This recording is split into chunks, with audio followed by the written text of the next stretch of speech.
प्रिय कोलकातावासी, आगामी 26 जून सारा विश्व पालित होवे आंतर्जातिक मादक विरोधी ও অবৈধ মাদক পাচার প্রতিরোধ দিবস। এই বিশেষ দিনে একটি মাদক মুক্ত কলকাতা গড়ার লক্ষ্যে আপনাদের সবাইকে জানাই আন্তরিক শুভেচ্ছা ও অভিনন্দন। এই তাৎপর্যপূর্ণ দিনটি আমাদের মনে করিয়ে দেয় মাদকের ধ্বংসাত্মক প্রভাব কতটা গভীর।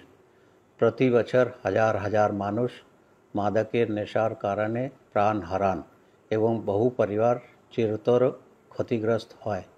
মাদকের নেশা কেবল ব্যক্তিকেই নেই, সমাজের ভিতকেও দুর্বল করে দেয়। কলকাতা পুলিশ এই সমস্যার মোকাবিলায় বদ্ধপরিকর। আমাদের লক্ষ্য দুটি, একদিকে মাদকের নেশা প্রতিরোধ করা, অন্যদিকে মাদক পাচারে যুক্ত অপরাধীদের বিরুদ্ধে কঠোর ব্যবস্থা নেওয়া। এই বছরের theme break the chain, prevention, treatment and recovery for all, অর্থাৎ ভেঙে দাও মাদকের শৃঙ্খল, প্রতিরোধ, চিকিৎসা ও পুনর্বাসন সবার জন্য। একটি একবদ্ধ উদ্যোগের ডাক দেয়। আসুন আমরা সকলে মিলে শপথ নিই আমাদের প্রিয় শহরকে মাদকের অভিশাপ থেকে রক্ষা করব।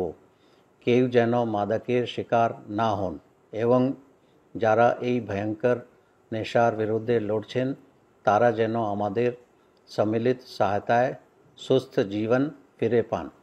আসুন আবারও একসঙ্গে আওয়াজ তুলি, সে নো টু ড্রাগস। ধন্যবাদ ও আন্তরিক শুভেচ্ছা সহ।